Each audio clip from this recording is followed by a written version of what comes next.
This is an excellent book for me today. You should read that. I've not read that one. Ego is the enemy.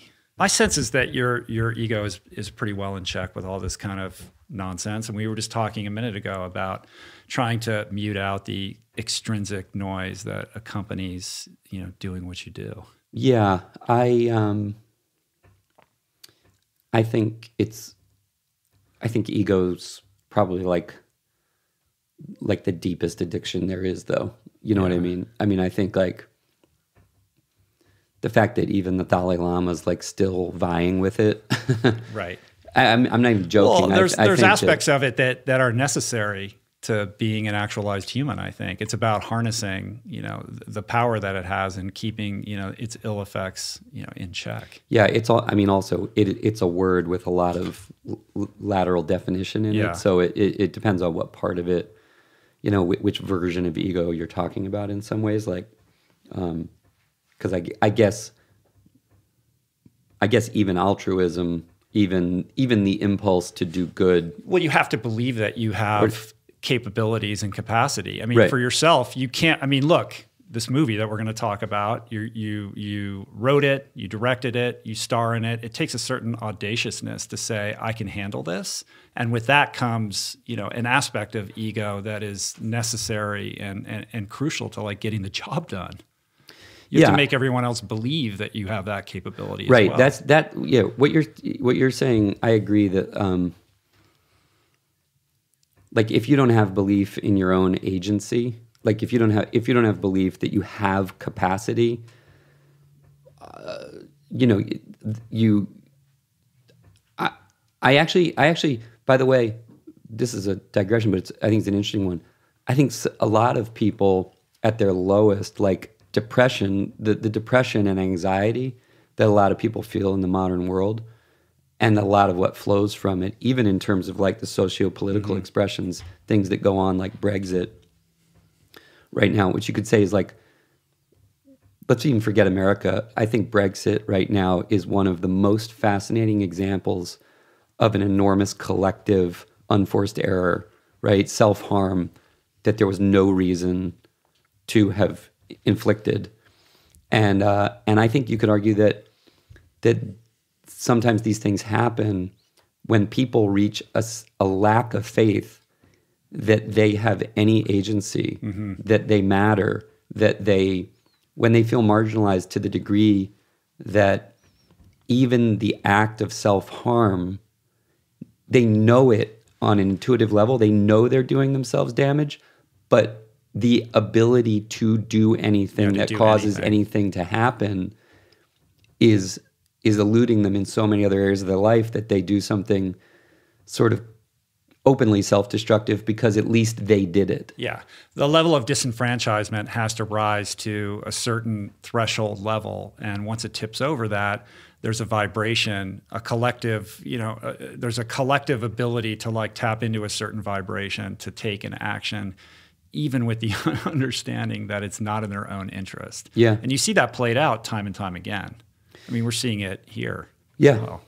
And the funny thing is someone was equating it to like nihilism. That's what nihilism is. It's the belief that destruction has its own end or whatever, right? I don't think that. I think that's different. I agree. That's what I mean. I'm saying, and I was kind of wincing. I was like, that's not really what I see going on. I think I saw a movie recently that I thought was actually nihilistic, that actually was like a celebration of the idea that there's a righteous, heroic, there's a heroic value to blowing away your oppressors, or to destroying, What movie was that? I don't want to say. I don't want to say, but it disturbed me. It scared me.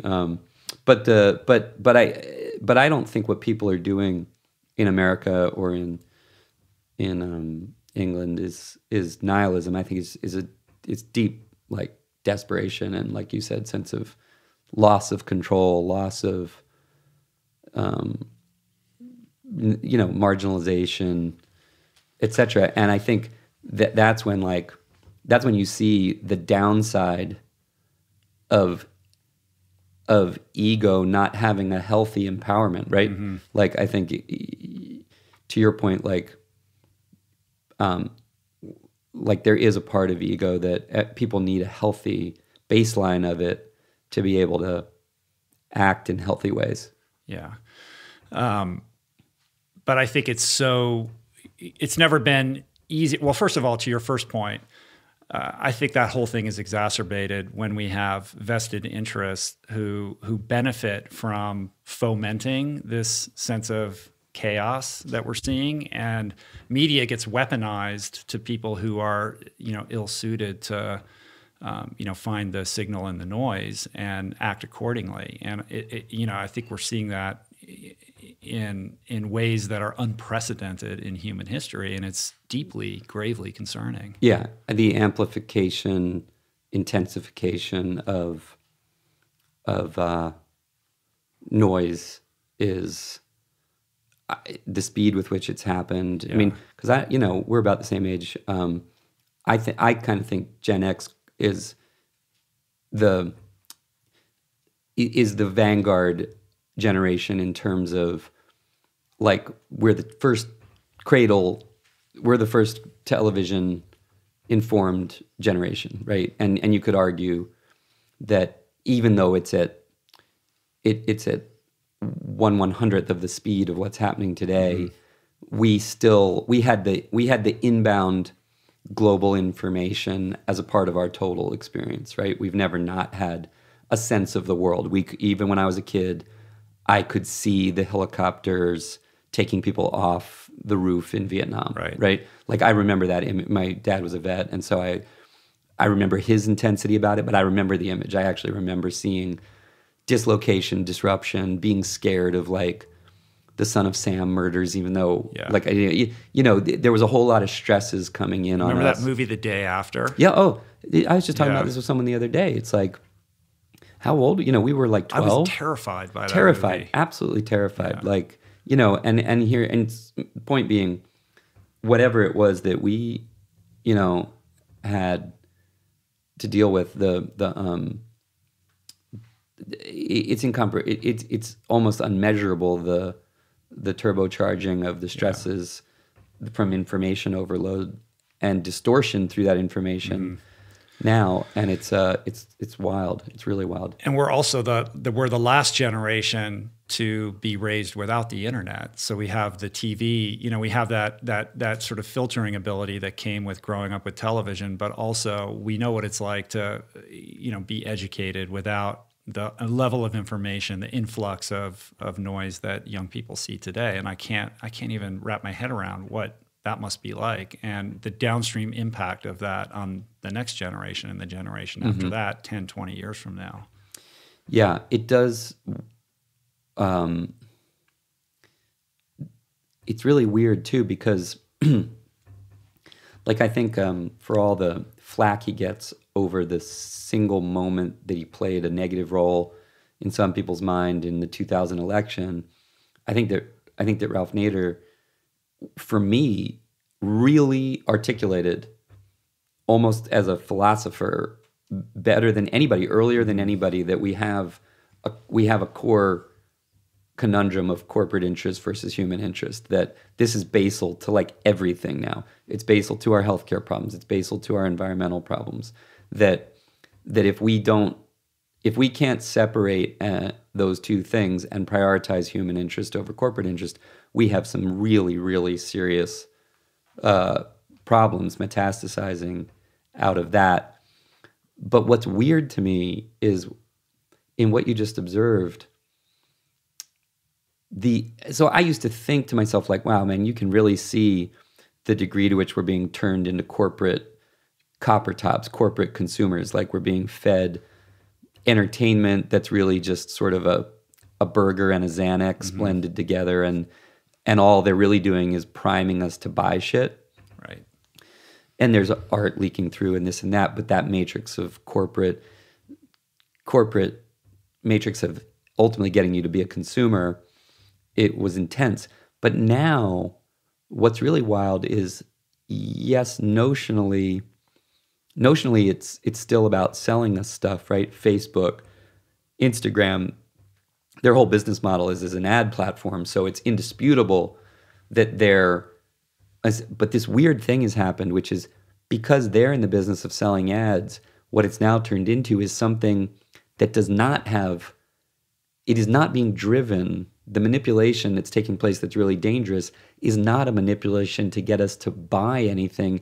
It's the manipulation literally of how we feel about each other. Mm-hmm. You know what I mean? And the Russian GRU and this concerted effort to foment antagonism within our society to cause chaos and social unrest here. Like this is out of a James Bond movie, like Spectre. Like the only agenda is not to sell us anything.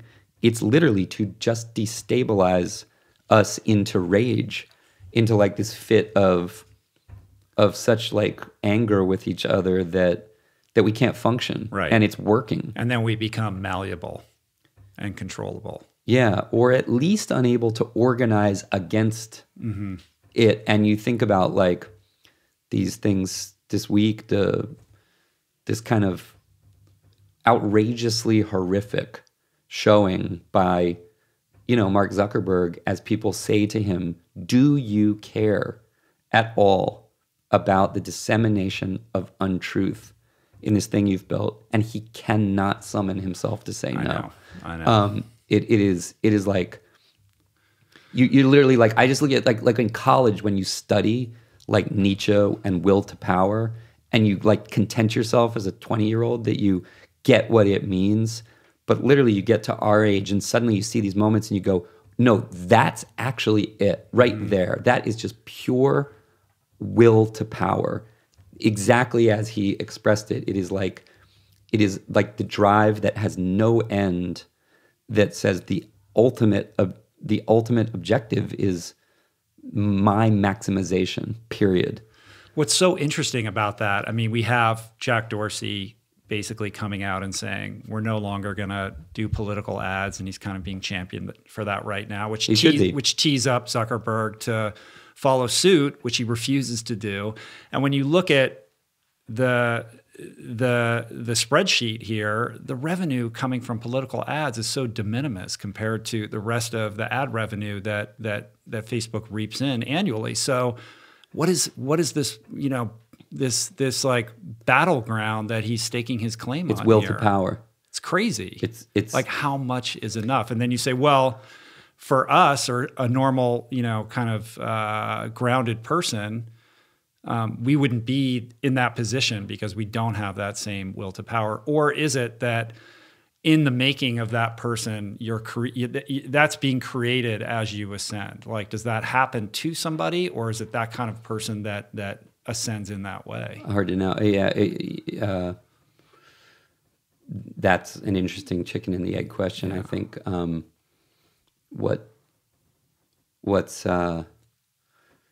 it's wild. Especially, I call it sometimes like, it's like the Hosny Mubarak moment, right? In the sense that when you look at, like if you just take Mubarak, right? Mm-hmm. It's a really interesting moment in contemporary history of the way history can, self-correct or roll, and how do you move within it? I'm saying that, Bailey. To me, Mubarak is this fascinating contemporary example of the inability to perceive the opportunity of the moment because of the habit ingrained in him of seeing himself a certain way, right? This is a guy who, like most credible assessments, are that he and his family took something like 30 to 50 billion out of that country over time. And he had the support of the U.S. intelligence community as a bulwark against originally, communism, and then against, Islamism, Islamic fundamentalism. But you get to this Tahrir Square moment, right? And he has his George Washington opportunity. He has the moment that George Washington is now rightly legendary for, which is he said, at the right moment, George Washington said, no, I am not if it works, it has to work without me, right? He let the republic be more important than him.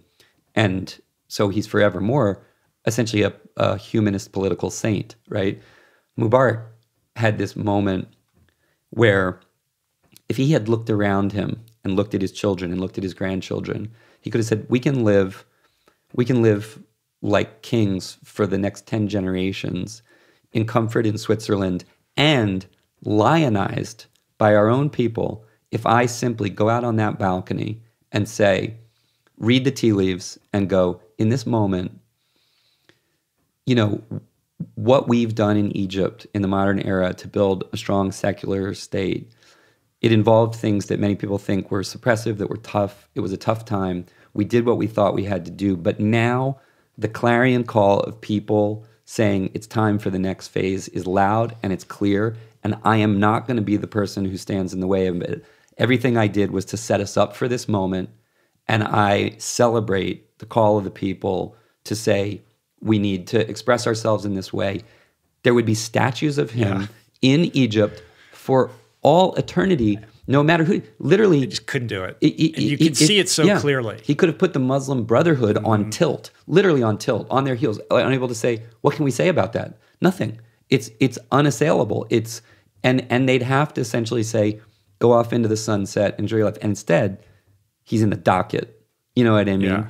Yeah. It's not dissimilar from being confounded as to why certain Republican leaders won't break ranks with Trump. Exactly. It's sort of like, if you could just summon the gumption to stand against what is happening right now, you would be celebrated and lionized for that. Yeah. But, look, also to your point about it being a rounding error, political ads, it's like, can you not look at this in a wide lens and project even into the medium-term future and see what a negative this is for you to take a stand around something that is literally atomizing the very fabric of the democratic capitalist society that allowed you to build this company in this way, and just like see how much of an opportunity is here for you to do what Dorsey did and essentially say, and by the way, like, I think Jack's a pretty conscious guy. Like, I actually do.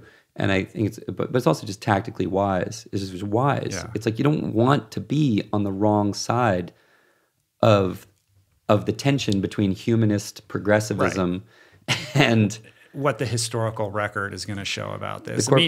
Jack's an interesting case because I too think he's a very conscious guy, and he did the podcast. I went to his house. I spent like the better part of a whole afternoon with him, and I just got the impression that this is somebody who is grappling with very difficult issues with, impossible solutions. He's got the world chomping at his feet to solve them. And in order to do the best that he possibly can, he has to erect these boundaries over his quietude, essentially, his serenity, so that he can problem solve, like, with his highest consciousness. And I just thought, like, that's the kind of person that I want in that role. And then you see the dialogue around him, because he is just the target for everybody's, issues and angst over, the dis-ease that is endemic in Twitter. But who would you rather have in that position? Yeah. As long, look, I mean, I know because I was involved in starting a crowdfunding company for charity, I got to know people in that space, and the pioneers of that space were the guys in Kickstarter, right? Perry Chen, who I never knew, but Yancey Strickler, I got to know a little bit. And Yancey's just put a book out called This Could Be Our Future, I think. And he talks about the decision they made really early on to turn that into a benefit a public benefit corporation. And I think, but the book at large, it's really excellent. It posits this idea that basically the idea of financial maximization being our only value on personal levels, on corporate levels, is a pernicious underlying component on all this bad decision making and social ill and all of it, and that it's a variation on what Mark Benioff said recently about stakeholder values versus shareholder values. Yancey sort of says it's like a Japanese bento box. There needs to be apportionment of the values you're pursuing, not just financial maximization. And I think when you see, it is going to take people saying, is what I'm all about the biggest version of the thing I've built, or is it that I want the legacy of the thing I've built to be positive, that big enough that it doesn't have to be driven by like, is it growing, devouring? Is it like Shiva, the devourer of worlds, or is it like, something that's going to actually give back? It's a difficult puzzle, especially in a capitalistic system that lives and dies on quarterly profits and shareholders say and what's happening. It creates a system that foments growth as the only metric. Until we're eating our own and we're at cross purposes with what the vision was to begin with. And when I take a 10,000 foot look on what's happening culturally, it's difficult to not cast a dystopian view or be pessimistic about the future. And I talk to lots of interesting people who provide me with a tremendous amount of optimism, but I find myself lapsing into, kind of a dark place with the whole thing. Yeah. The thing that kind of buffers me about that, which I agree, when I look at, I've spent years and years and years working on environmental issues, conservation issues, and sustainable development issues and things like that. And I'm certainly not like a global expert, but I don't know nothing about, I've spent enough time on it to know something. And sometimes I think, my dad's a career environmental conservation litigator and organization builder. And you go, there's not one single signal that's not moving radically in the wrong direction. Like not one, every issue of like ecological health on this planet is moving significantly in the wrong direction. If for stability in terms of like the biosphere that literally supported our evolution and our ascendance. Not that the planet won't survive, and it's not that we won't survive in some measure, but we're going to be like going through cataclysmic shifts. And you kind of go, wow, man, it's just inevitable. Like, if not our kids, our grandkids, our great-grandkids, it's like, what is the condition of the world they're going to live in going to be? It seems really bleak in some way. But on the other hand, the other thing that's true is that within 2 generations, there are evolutions, technological and of ideas and all these things that are so profound that the notion that our grandparents could no more have imagined information technology it has gone beyond any of the science fiction. I mean, some of the most prescient thinking in science fiction has sort of imagined aspects of what we're going through. But what that means is we have to have the humility to know that we also just cannot possibly, the dystopian vision that we imagine. Well, it's based on our current understanding of what's possible. Exactly. Yeah. So we just don't know. We just don't know. But it's within the not knowing that I look at it. It's sort of what some people say about. I heard like a priest one time say like, Christianity is the bet you can't lose. Like if faith is the bet you can't lose, because if you act on the basis of it and it turns out to be true that there's a heaven and a hell, then you won. If you didn't, then you were nicer in life to people. And I kind of think the same about the environment. It's like we could be wrong, and there could be a turn here where we realize that we know how to plant 2 trillion trees a year, and that we're able to like actually reverse these effects much faster than we thought we were, etc. Or we'll be wrong, but at least we won't have to like say to our grandkids, like, what did you do during the war? I drove a friggin' Hummer, you know what I mean? Essentially the argument is, even let's presume that all climate science is wrong. But if we go ahead and stop overfishing the oceans, and we remove the plastic out of it, and we get better at everything, we start farming with regenerative principles, all these things that we can do, these are all to our benefit, irrespective. Let's say they don't impact greenhouse gases emissions at all. Like, there's still solid practices that we should be doing. Yeah, and also actually, not to flip it on its head, but there's incredible economies within this great. If we care about growth, if we're interested in enterprise, there's unbelievably exciting future enterprises that will crush extractive, carbon-intensive technologies in the marketplace. Like, I mean, that's the thing. Is like, it's kind of happening despite all the embedded subsidies around carbon energy and everything. There's it's still actually crushing it on a price point basis. Renewables are going to destroy carbon. It's already done it to coal. Yeah. But renewables are going to utterly destroy carbon-based energy in the marketplace. I just wish we could get there a little faster. Yeah.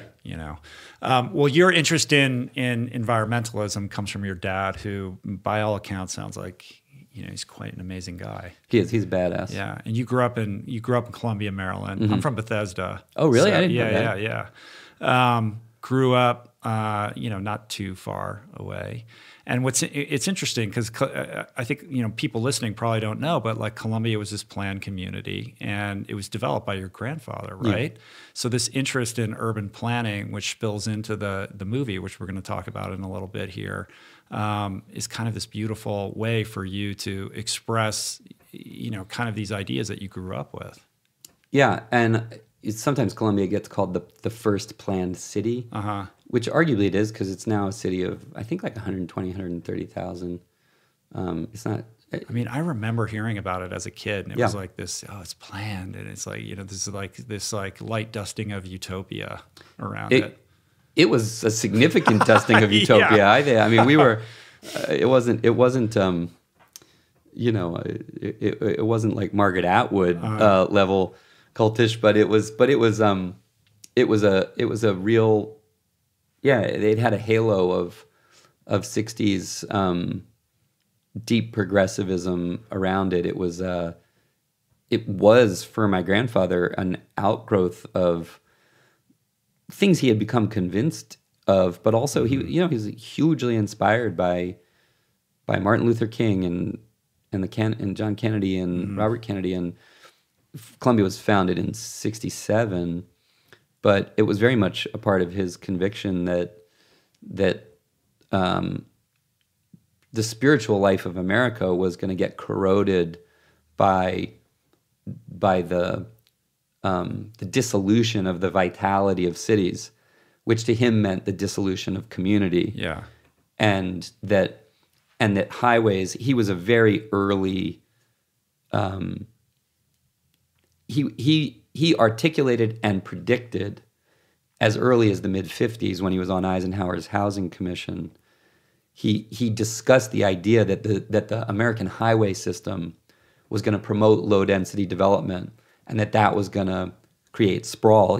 I believe he was a very early, he was one of the early people to start using the phrase sprawl and predicting suburban sprawl, in quotes, and he talked about the ways that city centers were going to get denuded, if people left them for these suburbs, and that these suburbs were not going to be communities. That they were seeing this by the 50s already, even with Levittown and things like that. They were seeing that the highway was promoting a kind of development that had no center, right? It was this thing, and he was very concerned about that. He thought that if middle class and upper middle class life left the cities, you'd be left with essentially what we got, which was like the hyper rich and the hyper poor. It's incredibly prescient. I mean, that's exactly what's played out. And here we are living in the greatest example of that. And, I don't know what your experience is like living here, but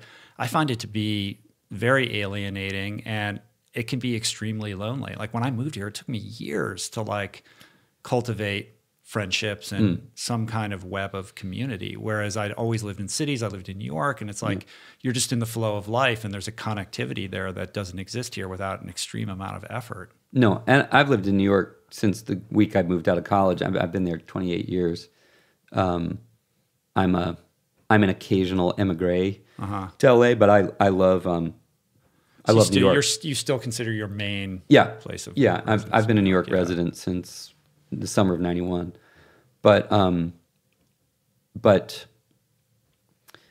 you know, I grew up around my grandfather talking about these things, and it had a bit. And I worked for him. My first job out of college, I worked for his amazing organization called Enterprise, now called Enterprise Community Partners, which was pioneering ways of creating, of developing affordable housing, getting investment equity into affordable housing development by really smartly doing it in a nonprofit matrix, by training community-based advocacy group to be nonprofit housing developers and managers, and then getting some equity from the city, but then leveraging some through the low-income housing tax credit, which he was one of the, you know, intellectual fathers of this amazing program, which in our world now, with all the talk about impact investing, right? I always say like one of the earliest and biggest and most successful impact investment products in the history of America was the low-income housing tax credit, because it gave an incentive to invest in affordable housing development that paid off very handsomely. And so Enterprise alone has raised and invested something like $16 billion now through the syndication of the tax credits and through its programs. Something like 10,000 community-based organization partners all over America, you know, like 1 million units of housing. It's truly an astonishing thing. That is amazing. That he built. I read an analysis by the Ford Foundation once that 1 in every 120 families in America has lived in a unit of housing created by that organization. That's quite a legacy. Yeah. And in direct, you know, contraposition to the Alec Baldwin character in the movie, right? Who's basically the complete opposite of this. Yeah. He's so in my film, which takes place in the 50s, Alec Baldwin plays a character who, he's not based on Robert Moses. That would be incorrect, because this is a fiction and there's lots of things that happen in it, from murders to all kinds of dark psychosexual secrets that have nothing to do with Robert Moses. They're completely my invention, but Moses is indisputably one of the great dark figures in American life, and he is, to me, if my granddad was Obi-Wan Kenobi, the Jedi, you know, who held with the Force, Robert Moses is like the Jedi who went dark. He's because he started out as a progressive. Yeah, right? he did. He absolutely was Anakin Skywalker. He was considered by many to be like the greatest, the bright light of the modern urban progressive reform, civil service reform movement. And he went so dark. What was his Vader moment then? I'm not some crazy Star Wars fan. I love it, but really, in an archetypal sense, to say that Robert Moses was the Darth Vader of New York in the 20th century is a completely accurate analogy. It's because he really was a Jedi Knight who went dark, and was so powerful, controlled the Force for decades. Arguably, he ran New York City and state. You couldn't do anything without his say-so from the mid-30s to at least 1968. So for half of a century, really, he you know, for the better part of the middle of the century, he controlled New York like an autocratic emperor, and yet he was masked. He had like the Death Star. He had literally a cloaking. His genius allowed him to cloak. Well, everyone thought he was the parks commissioner, and he, in fact, literally was an uncontested imperial autocrat who made every significant decision about how New York was evolving from being a 19th century city to being a 20th century city, and he baked his racism really into the infrastructure of New York in ways that we're still contending with. It's hard to fathom that level of power from this shadow figure who was able to maintain it for so long with such a heavy hand. There is that great, I need to read this book, I haven't read it, but Robert Caro wrote a whole book about this, right? Ken Burns did a whole chapter in his New York. The New York documentary. The New York documentary was, it's Rick Burns, I think, directed that one. But that was my first encounter with him, with this idea that there was a person who was that powerful, who was never elected, and who did so much damage. A lot of good too. He was a real visionary, but an enormous amount of very dark damage.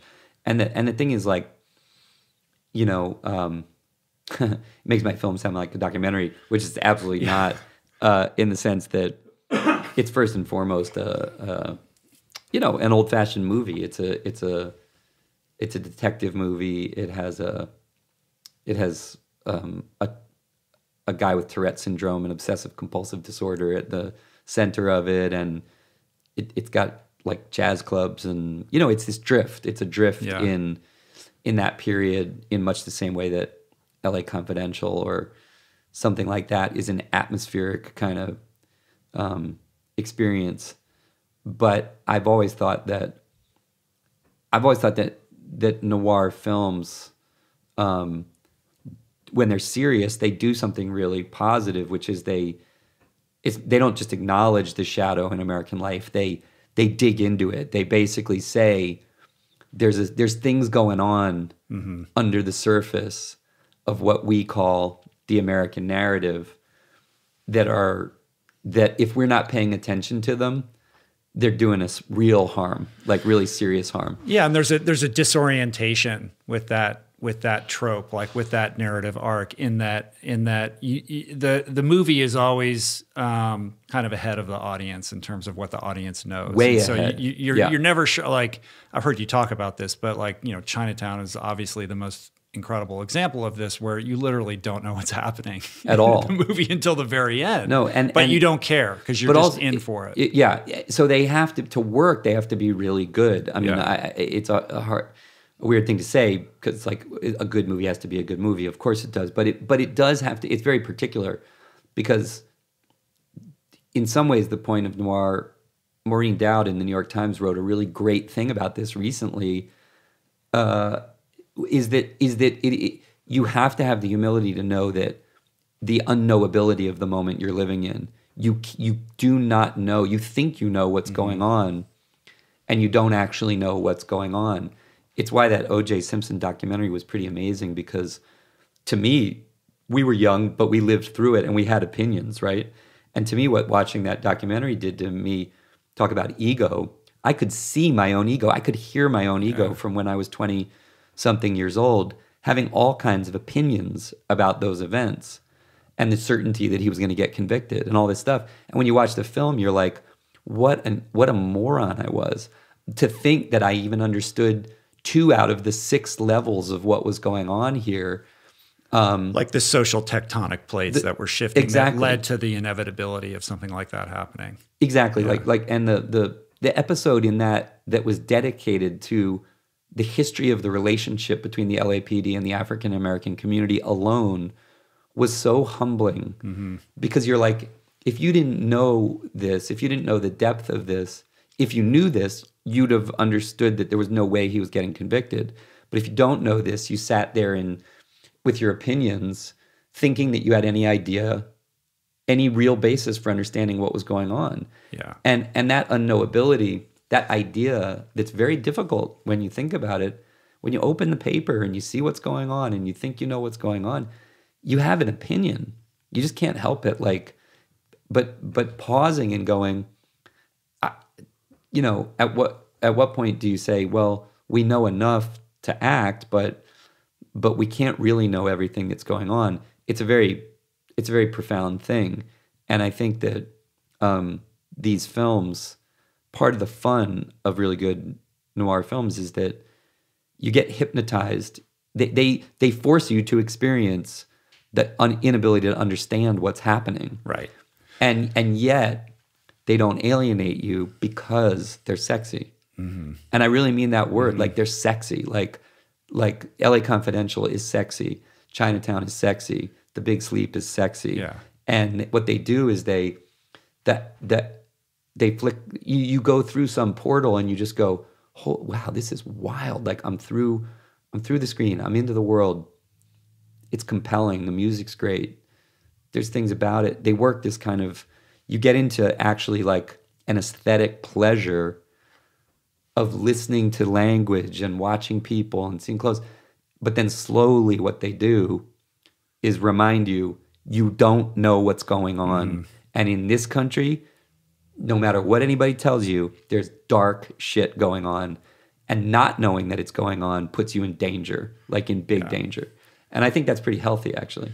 Yeah, and also clearly has its parallels as to what's going on culturally and politically right now. But I think, I feel a little bit naked right now because I haven't seen the movie. Yeah. And this whole thing came together last night. You'll come tomorrow night. And as like a perfectionist who prides himself on his preparation and who's somebody who's very detail-oriented, I feel like I'm going to have like a tourettic tick here because I don't quite know what I'm talking about. But I do know enough about the noir genre in general, and I certainly read up on this movie. It's one of the reasons why we love this genre is that it's treating us like adults. It's asking a lot of us, but we're welcoming that, and it's refreshing, especially in our high fructose corn syrup, kind of entertainment where we're being spoon-fed all of this stuff.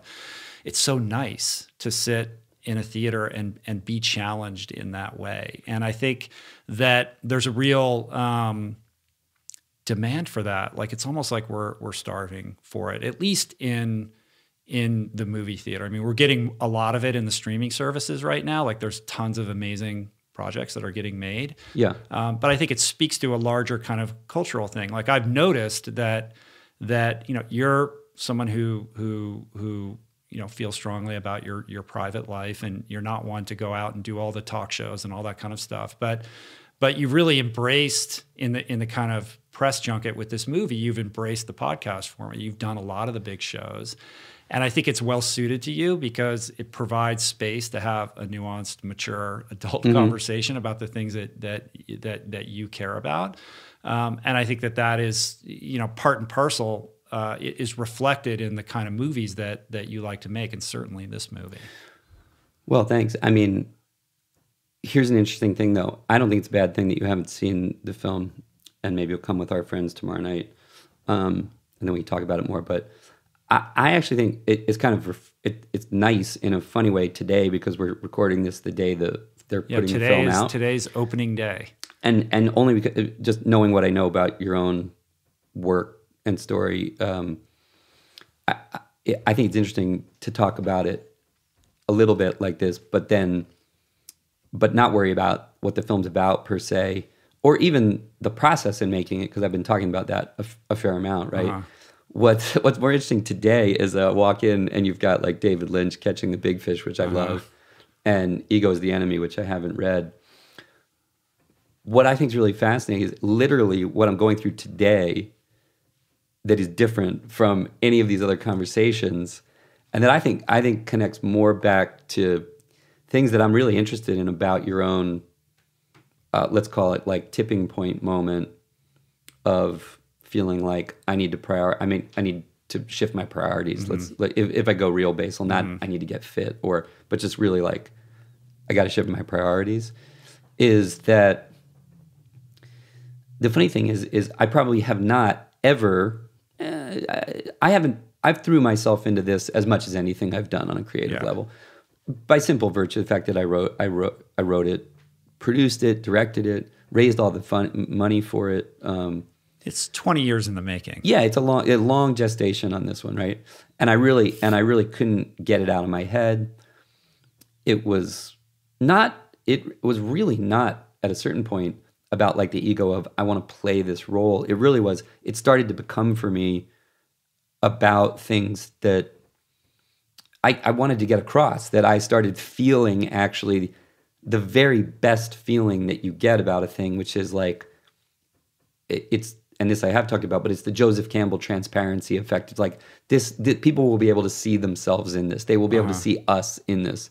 They'll be reminded, they'll be able to see echoes of the now, but also like truths about the past and how we got where we are, and even just on a personal level, reconnect with empathy, which is, I think, really, really important right now. But mostly I just wanted to, I get stubborn about not completing a thing, and I really wanted to complete it.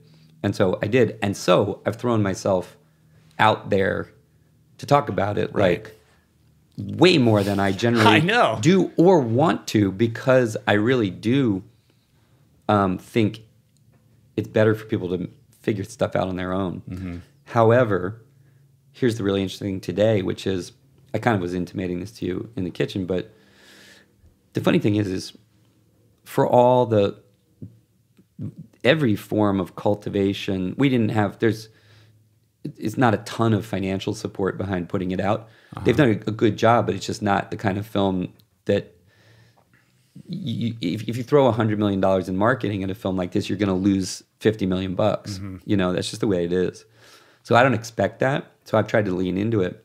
But what's really interesting is I know for sure already today that it's not going to blow the doors off. It's not going to be it's not only not going to be some record weekend. It's not those kinds of things. It'll be soft. Like it'll be less than people hoped it would do in an opening weekend, right? So this is what we're talking about. It's to me, in almost every framework, it's not only not relevant to what I was trying to do when I did it, but I actually know now from experience on film specifically that the very best things I've done, and I mean literally the stuff I've been nominated for Oscars for, the stuff that I haven't, but that people will almost ubiquitously call cultural touchstones, like Fight Club or American History X or The 25th Hour, or none of which got any awards or anything like that, but are generally the first things named if people say these things, right? Every single one of those. You've been down this road many times. When I say down this road, what I mean is considered a financial failure in the initial assessment of the matrix of like measuring things by the amount of initial box office they do, right? But not by the main metric or the most important metric, which is, did we do what we set out to do? Yes. Did we say what we wanted to say? Yes. Are we, the team that created this thing, satisfied that we accomplished what we, set out to do? Absolutely. But what I'm saying is, what's fascinating to walk in and see this book is, I have been through it. Like I've been through it. I've actually experienced the very rare satisfaction of going through the feeling of disappointment. Like when Fight Club came out, we all thought we made a ass kicker of a film. Which you did. Right. But it came out and everybody felt stung.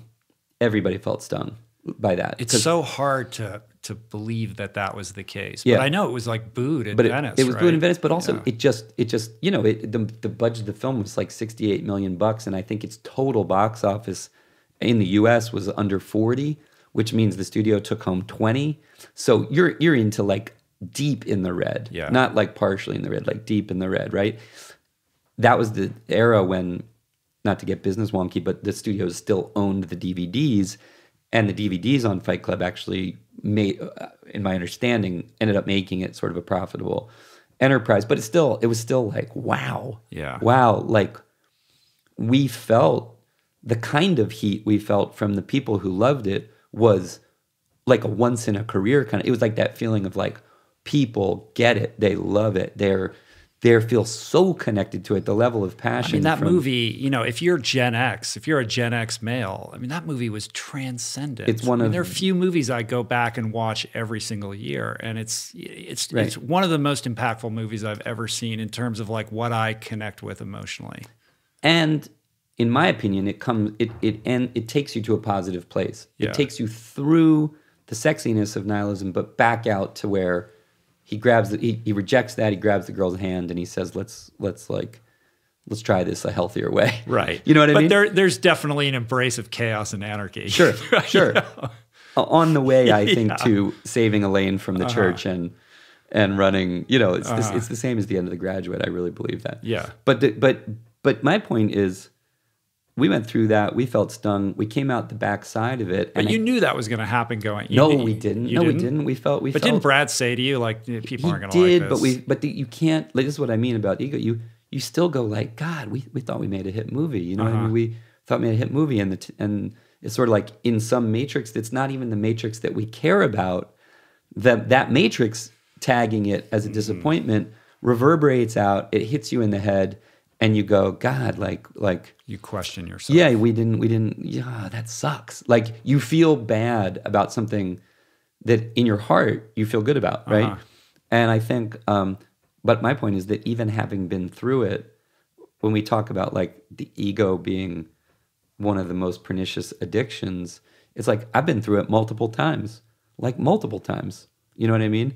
And this film that I've made, it's as good as anything I've done, like, just full stop. I know it is. And I also, you know, I've had people, Michael Eric Dyson, he's a sociologist at Georgetown. He just wrote a fucking essay on it that hit me out of the blue. I was crying when I read it. That was the Esquire piece, right? Yeah, it's an incredible article. It's partially about the film, but it's also partially about what it inspired in him to think about race in America.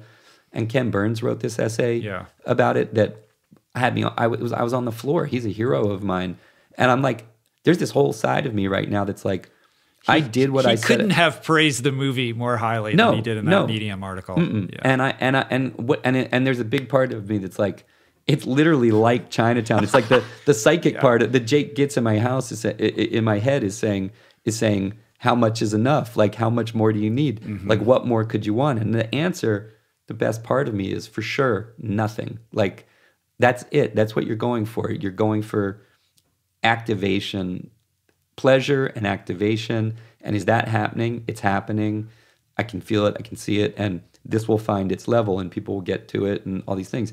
But on a day when the distribution head at Warner Brothers is calling you up and saying, it's going to be a little softer than we want despite our best efforts, and your brain just slams you. And I don't mean like goes, okay, but you know, got to hang in there. You're saying all these things. Like, it literally becomes like a tourettic conversation. Right. You're saying these things, and there's a voice that goes, but yeah, well,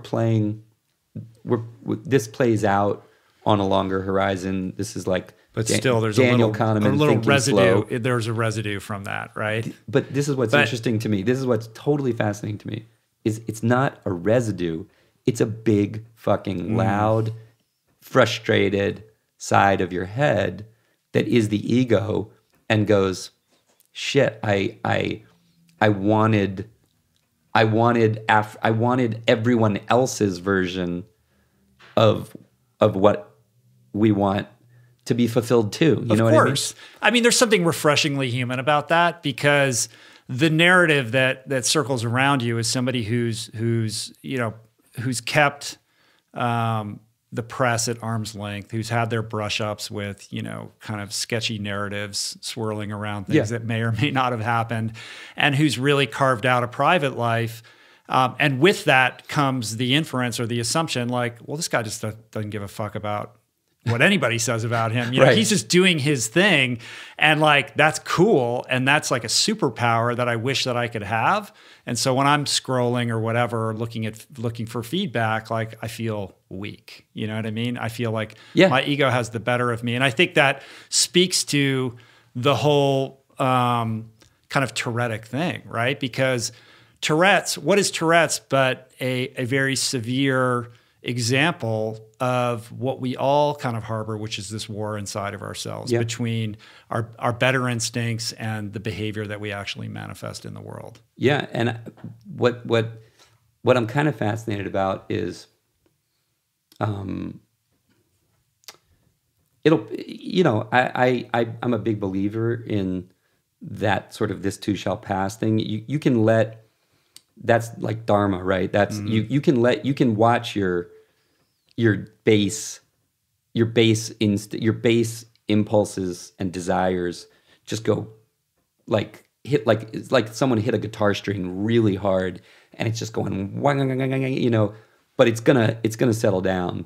It's gonna settle down, and then the work you're doing, your life, like all these things go, and actually the long-term steadiness of the thing you've made itself and its quality and all these things, it'll be out there. Yeah, will find its level. Yeah, well, everything will find its level, and in many cases, you will be. You can have faith that, like, yeah, it's going to get to that place that is ultimately the best thing.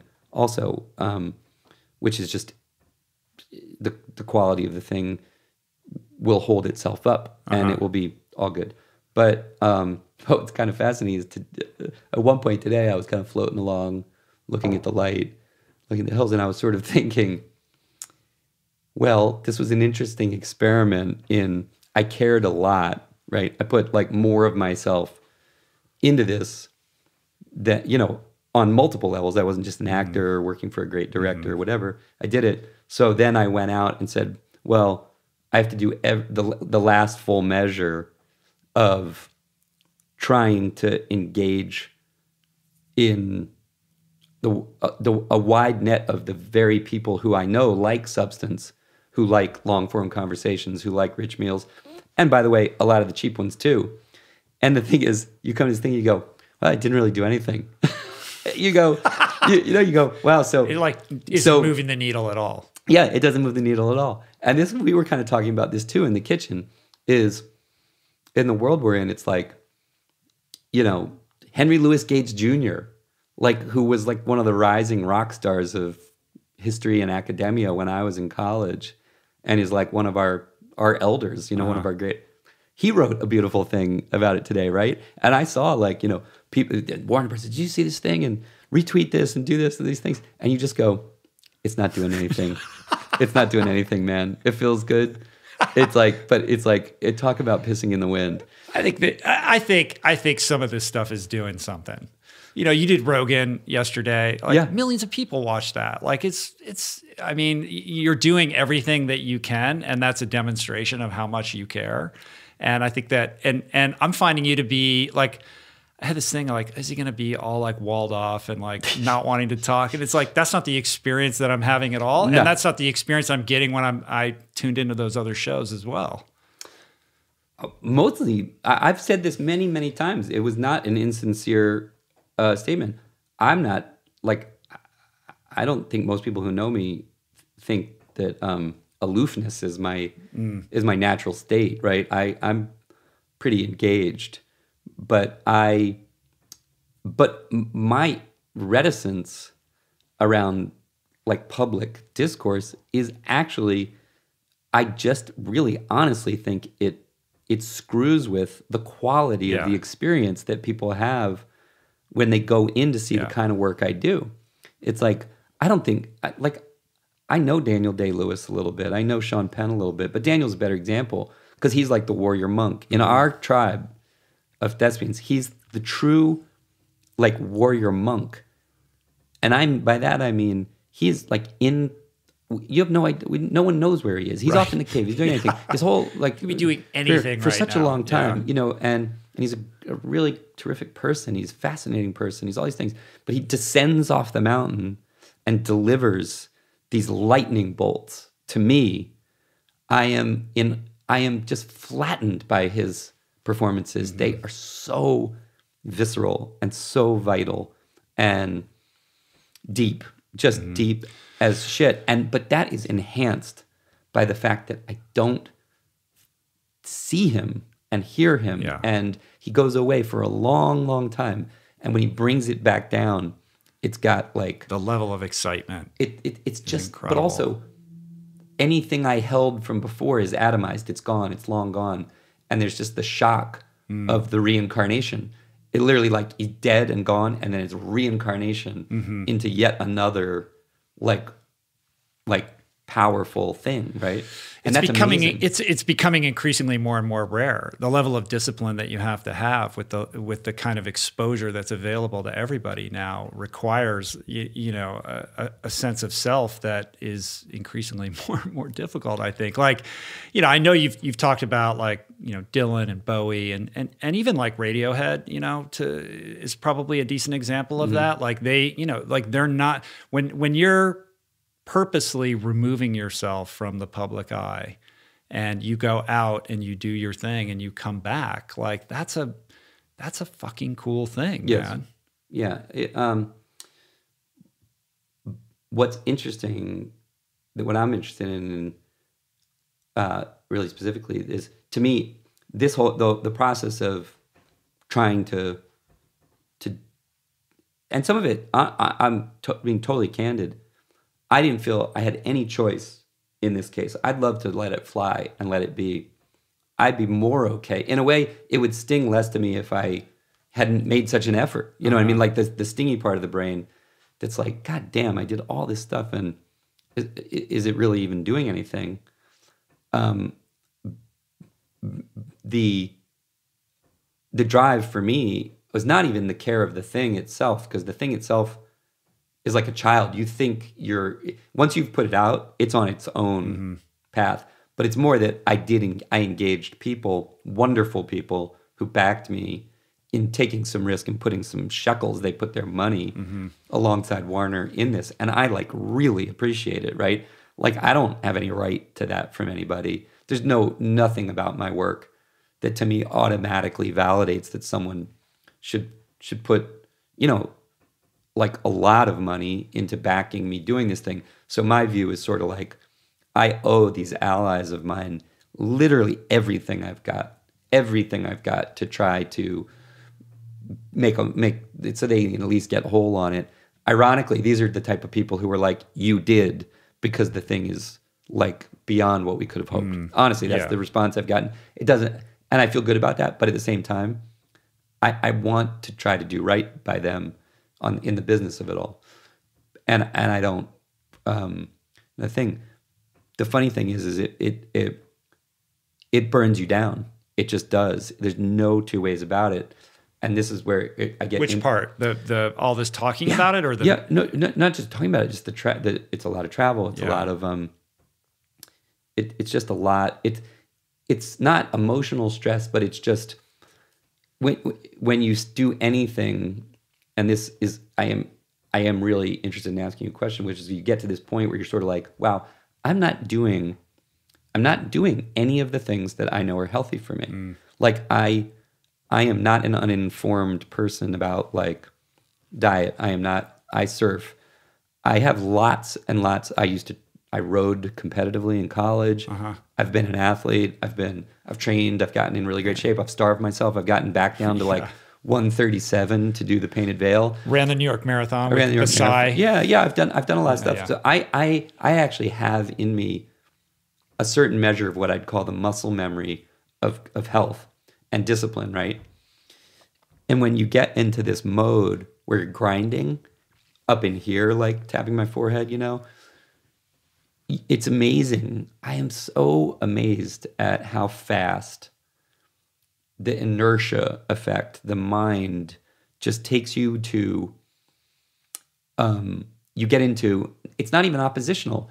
You just don't, the speed with which discipline around what you eat and how much you move your body falls away in the face of, let's call it stress. I don't mean emotional stress, but just the clinical stress of doing pursuing something in a high gear, right? And number one, you talk about the argument with the head.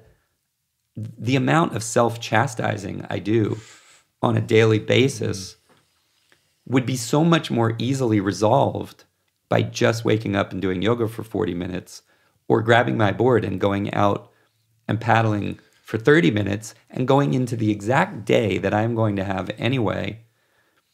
It would be so much more easily resolved by fasting or doing a green juice cleanse while I'm doing this, instead of drinking 3 fucking coffees a day to get myself through it.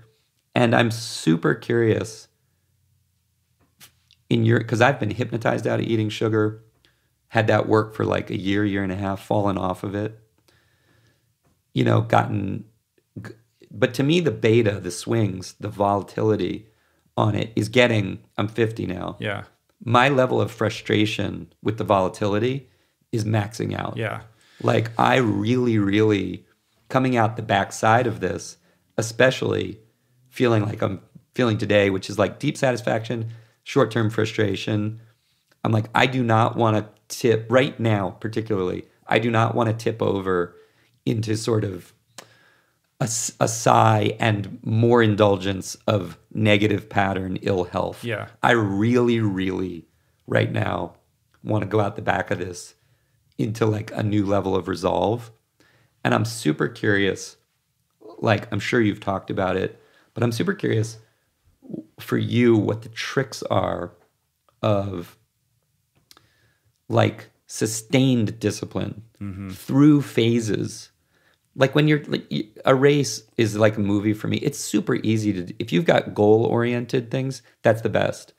You can always like set yourself like, I got to get ready for this film, or I got to get ready for this goal.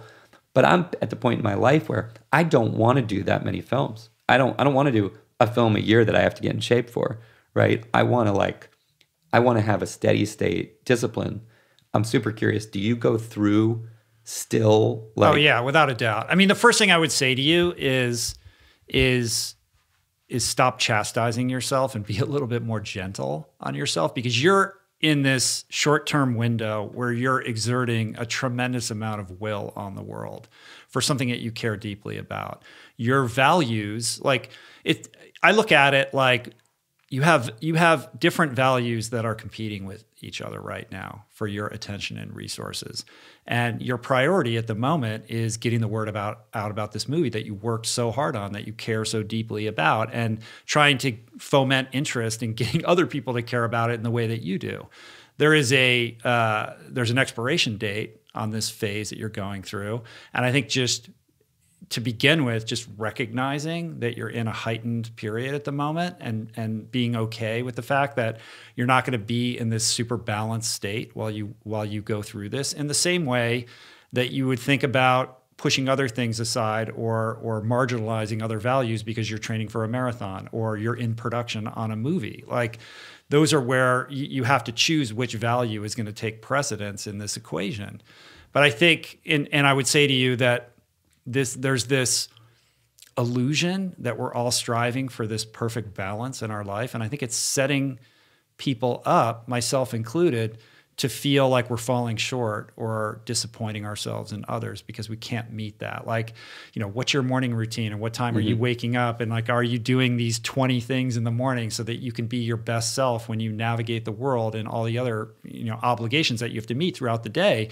And I've just found for myself that I can't necessarily meet that on a day-to-day basis. And it's been a journey to just being okay with that and looking at a couple of the things that I can do, or what is completely non-negotiable that you're going to do no matter what is happening. Like, what is it that you feel so strongly about that actually is really crucial to your self-care, that you're going to create that protective boundary around? Like, maybe it's getting out on the water and surfing for, it doesn't have to be 30 minutes. What if it's 15 minutes or something that's actually doable? And for you, was going vegan one of those threshold things where you said, this has got to be essentially part of the fundamental. Yeah, I mean, I came into that first. I have a long story of like addiction and recovery, and went to rehab and all that kind of stuff. So I've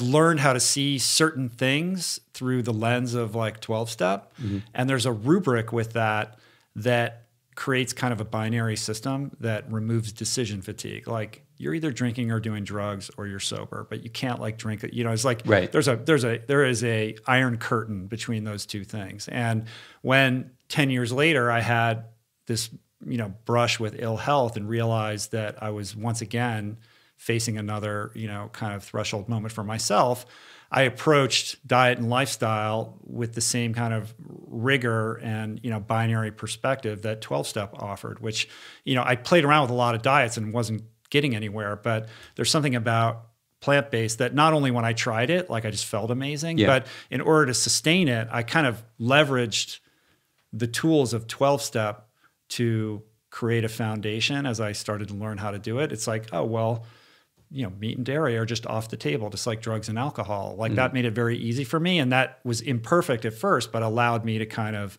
move forward with it as I learned how to like perfect it and make it sustainable. And that's something I've held, I've held that line for 12 years, but my relationship with like fitness and training and exercise, like I stay connected to it, but there's a big difference between how I'm living now versus when I was training for these races. And it's like a job, it's like being in production. You're just like 25 hours a week out on my bike or whatever. It's not a sustainable lifestyle. It's something that I can do for a period of time to achieve a certain goal. And then you have to rebound back. So that pendulum, in my life, my pendulum's always swinging. And that idea, that like fantasy of balance is that, that pendulum is always kind of right in the middle there. And it's not my life. That's not the life of almost any high performer that I know. It's more about getting comfortable with those swings and understanding that in the short term, your life is out of balance. But when you telescope out, like over an extended period of time, you're making sure that the important things in your life are being attended to. Right.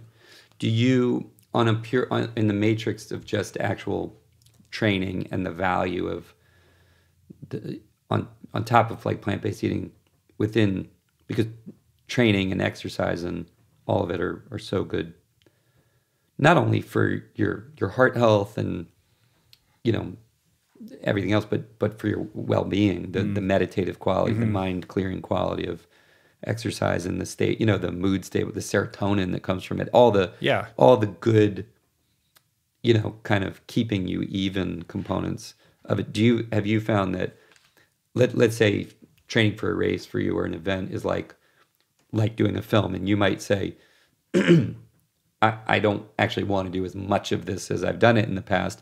So the spreads between those goal-driven, phases get wider, right? Yeah. Have you experienced, though, that within the wider spreads between the highly motivated, job-like things, have you ever gotten to a place where the baseline of what you're doing to sustain, not for job related reasons but almost just like for your mental well-being, your health has dipped, like, to not to zero, but almost to like where you're like, God, I'm almost back to 100%. Yes. Then I'll beat myself up. I think a lot of people are relentlessly. Happy to hear that. There's this idea, like I go out and they're, oh, how much did you run today? 50 miles. I'm like, you would laugh if you knew, like, like I've only worked out like twice this week, I think. Like it's at a pretty low boil at the moment. And,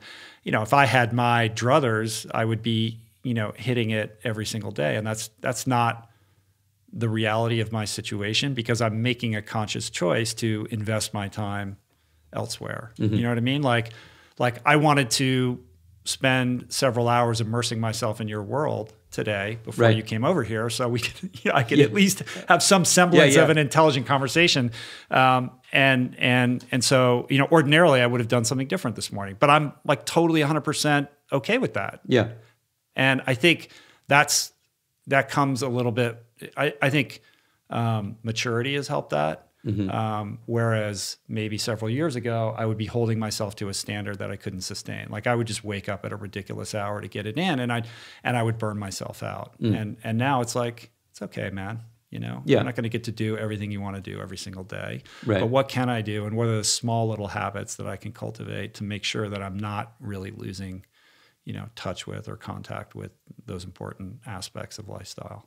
Yeah, it's the even as I'm listening to it and spinning on the patterns of things, it's always wild, the dance between the way that structured approach to time in life can bring actual richness. You know what I mean? It's not even just discipline and effectiveness. Like I think effectiveness is like, in a way, bullshit. It's like, it actually is like, if you just focus on quality of life, like some structure can mean that you actually are learning music and you actually are staying a little healthier, and you're learning new things because you're making time, like through teachers, you know what I mean? Like by booking it literally, or you know, and the structure can seem like anal and not like relaxed. Yeah. But the truth is that more structure in the time can can help you kind of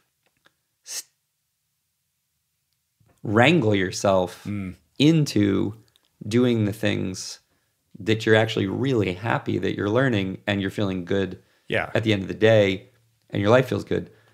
But that's it's just at odds with like pure presence, right? Or like the value of like kind of just allowing yourself to be, you know what I mean? And it's like, yeah, it's true. It's like you can overthink balance and stuff, but I find myself really admiring people who somehow achieve kind of like, they're minimizing the vol, you know what I mean?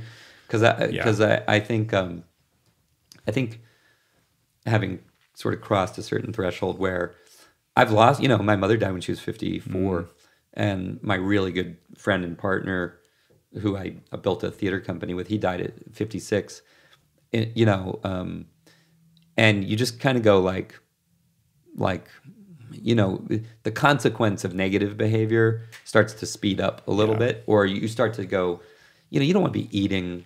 You don't want to be like 50 years old and eating a bunch of dairy. You can't get away with it anymore. And you don't want to be eating dairy. You don't want to be eating sugar. You don't want to be eating like casein protein and sugar. That's just like rocket fuel for cancer. You know what I mean? And it's like, and that's like a clinical fact. But so like I feel like people who somehow bring the you know, you can't be in the hyper gear all the time, but you don't want to go like down into letting hyper gear on something else rationalize like your health falling through the floor. Yeah. You know what I mean? Yeah. That's a big kind of part of the sober journey too, because you come in as this, you know, alcoholic, drug addict, and those are people who they have really high highs and really low lows, and that's part of the addiction. Like that's part of the craving. Can I get that high? And like what happens when I go that low? And there's like an affinity for the drama that comes with that as well. And what you have to learn over time is what it feels like to be in that middle place, or when that valence, you know, is shrunk so that you're in a more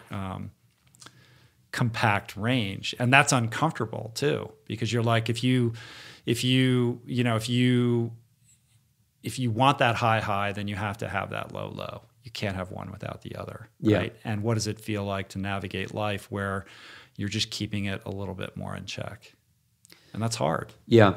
It's funny. I have multiple friends. I have friends who are in recovery who I think it's really funny. Like I think in some ways there are friends of mine who are in recovery who I think are in many ways heading into middle life in a better place than some of us who haven't gone through recovery, because it's almost like the experience of bottoming out younger got them to like understand that middle band better. And there's ways in which I don't envy it, because a lot of people die too. Yeah. You know what I mean? That's like, you can't like, and I know a lot of people who died, like who didn't get through that, which is brutal. Like it's like, you just like, you were friends with Phil, right? Phil Hoffman. Yeah. I was friends with Phil, but I was more like colleagues of Phil. I mean, we were like, he wasn't one of like my best and closest pals, but we came up in the same period together, and we had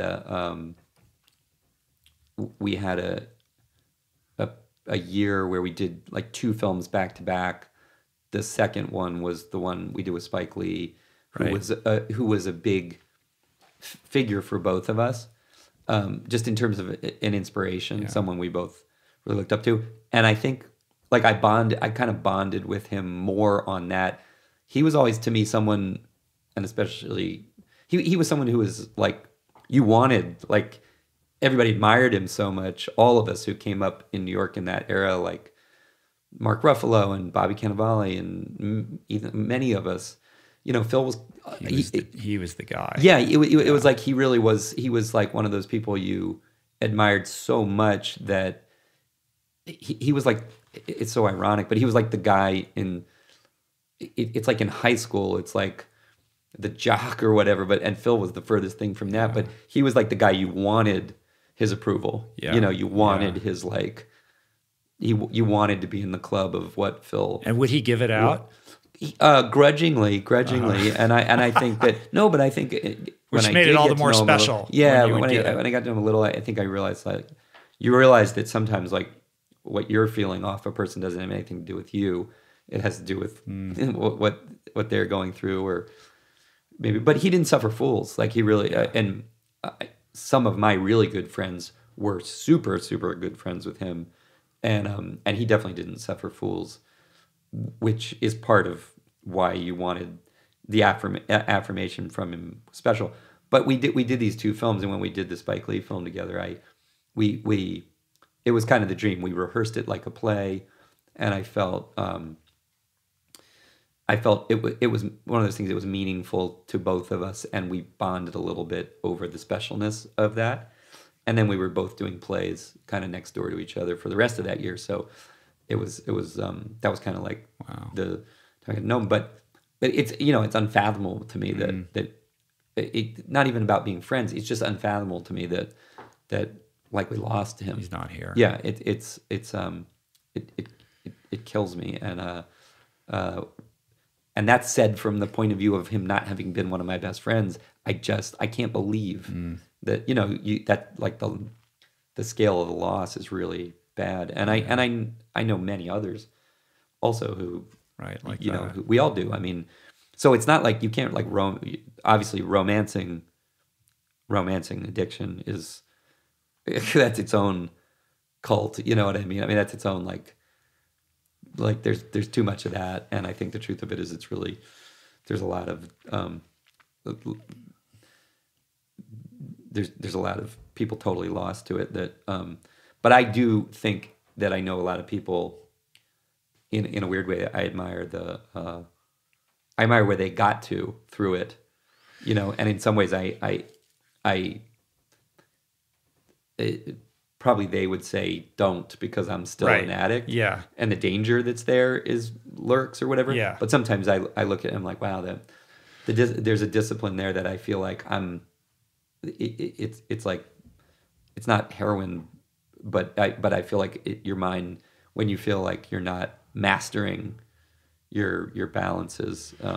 There's a saying in 12-step, like grateful alcoholic or grateful addict, and for a long time I couldn't understand what that meant, but I've learned to really get that, and what it means is like, listen, you have this affliction and the problem is so manifest that you're forced to confront it. And as a result of that, you're given these tools and a community of people who want to support you. And you learn how to basically be vulnerable, to develop this capacity for compassion and self-inquiry and all of these things that ultimately, if you lean into them and actually make use of them and avail yourself of their power, have this incredible potential to improve lives, and to help other people improve lives. And I think, when you see those people out in the world, like, there's a lot of people who are just living their lives reactively, who don't spend a lot of time on self-inquiry or self-improvement.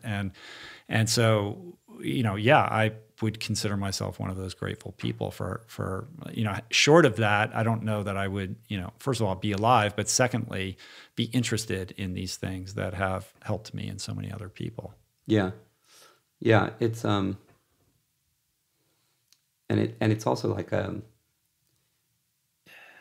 it's like this, the ebb and the flow of like the desire to like contribute, or let's just call it put out, versus like to take the time to just be quiet and inboard. I kind of feel, I don't know if you feel this way, but I feel like one of the downsides that's less disgust of all this high speed thing is that in a lot of ways that's really pernicious about these platforms, about this social media, all of it is, in a lot of ways what it does is it goes like this constantly on the ego. But what it really says is, it says there's a way for you to make your life matter. All you have to do is tell people about it all the time. Right. You know what I mean? Like, and by when you tell people about it and they give you this little hit of affirmation, you go, ooh, like my life matters, right? But until that one day that you say the thing that isn't quite right and everyone decides to cancel you. Yeah. But what's fascinating to me or horrifying is sort of that it creates, like, it turns everybody into a fast food purveyor, right? It's like, yes, there's people writing pretty profound things on some of these things, but ultimately I think it's part of an addiction to the idea that if I'm not putting out, like if I'm not telling, you don't exist and you don't matter. I'm not telling my story, I'm not here. And it's like, I can't help wondering, is it like eradicating the room people are making in their lives to just like be quiet? Like, just be quiet. I think it is, without a doubt. And I've noticed it in my own life. And not actually just scroll the bite-sized things, but like actually read like one of these many things. You know, the amount of friggin' books that are in my house that I really want to read, that I'd be so much happier to have read than anything in a friggin' scroll. But it's so much easier to scroll. And you have to, back to discipline, like you really have to erect these boundaries and exert a level of discipline just to be bored, just to be able to like give yourself a little bit of a refractory period, you know, in between thoughts. And I don't know where that's going, because it's getting harder and harder. Yeah, it is. And I think that's going to denigrate the quality of creative output ultimately. How could it not? Yeah, I find myself, it's sort of like Jack White's song, you know, you're sitting in your little room, you're trying to do something good, but if you do something good, you're gonna need a bigger room. You know what I mean? Like, and then you'll have a bigger room and you might not know what to do, and you'll sit around, I can't remember the line, you sit around wondering how you got started back in your little room. And it's like, that could be why younger people produce like vital stuff. I don't know, you know. I mean, well, there's always a reaction. Yeah, you know. But I think there's actually Václav Havel, the Czech president. Yeah. It's like a hidden little thing in his essays, but he has this essay called Second Wind, that's basically kind of about how difficult it is to stop and you know, take things on again and risk not another phase of creating or whatever that does not replicate what you've been doing. Yeah. And that it's like the biggest dare, but that everything else is essentially like you're just churning the same thing you've already made. Exactly. You're perpetuating what you already know works. Mm-hmm. And I've heard you talk about this. I mean, this is, you know, the classic Dylan example, Bowie again. Like these people who have the courage and the tenacity to basically, when the stakes are super high, just pivot completely. And it's something your dad did in his career, right? He did, yeah. He's got a great tapestry, you know, like, I think, or I don't even know what the right analogy is, but I definitely like the idea of being older and looking back and going, you know, I for all intents and purposes, like, you know, jerked myself off doing the same thing because people told me I was good at it. That's pretty depressing, actually. Like, if you imagine being old and looking back and going, do I want like affirmation over and over and over and over and over again for one or two things that I figured out? Or would I like to look back and go, yeah, I have a rich, you know, landscape of experiences that are more, you know, which one would you envy more? If you were sitting at 50 and you say I can live to 100, this is what I'd like to look back on, nobody would choose. I mean, yeah. But maybe some people would. When I look at your career, though, I mean, even if you didn't act at all and make movies, like you have like more on your plate than most people that I meet. I mean, you're involved in all these philanthropic efforts, these environmental concerns. You've got tech companies that you're working with. I mean, you have your hands in like a lot of shit. Yeah. What's interesting though is that to the point though is yes, but that's not the same as that's like the opposite of quiet. You know what I mean? Like, and at a certain point, one of the things I think is really wild is is recognizing that once you set certain things in motion, unwinding them takes way longer than you tell yourself it's going to when you start. And the obligation to other people and sense of responsibility, the long tail on that is really long. It's like it's a lot harder to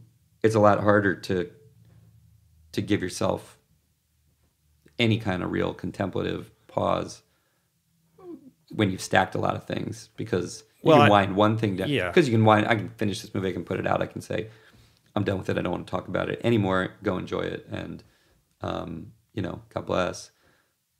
But that it doesn't, that wouldn't mean I'm like automatically like surfing and, fasting every day. Right, there's like, nothing else going on. There's a lot. Yeah. And so it's like, it takes a little bit to unwind things. So how do you make, I mean, you're getting, I'm projecting, but I imagine you're on the receiving end of like a shitload of opportunities and things that you could say yes to.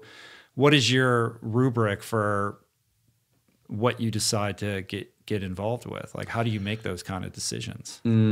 Right now, it's so much like nothing new. I mean, right now, really like my determination is so strong not to take on anything. It's just to see through the things I've been like. This was a determination to see it through, though. Yeah. Like, I mean, I really believed in it, but I also just was like, I want to see this through. There's other things I'm engaged with. I'd rather see them through than add anything new. Because also I think when kids come into the mix, it's just sort of like, right, the last thing you want to be doing is stacking some new thing that's pulling you even more away.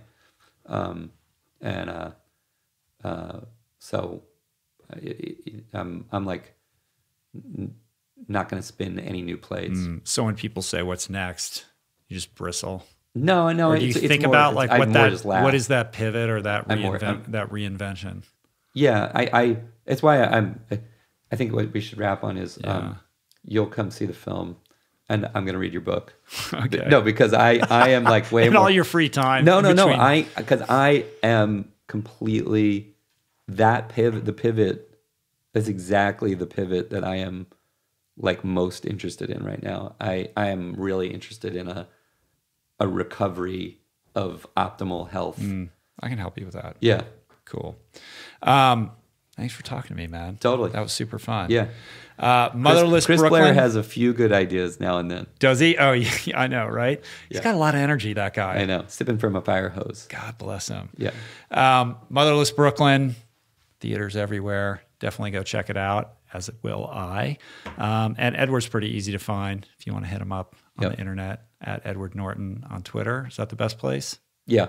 Wherever you want, right? Until I turn it off. Just see the movie. Yeah. Cool, man. How do you feel? Good. Thanks a lot. Good. All right. Yeah, Thanks, man.